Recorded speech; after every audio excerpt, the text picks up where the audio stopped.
Hey everyone, welcome back to another YouTube video, and in this video I'll be showing you guys how to fix photos or videos not loading on Messenger.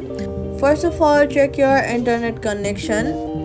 Make sure you are on a stable Wi-Fi to rule out network issues. Then restart the app by swiping it off from the bottom of your screen and swiping it away.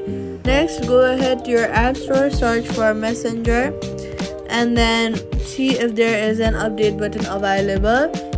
If there is, make sure to update your Messenger app to the latest version.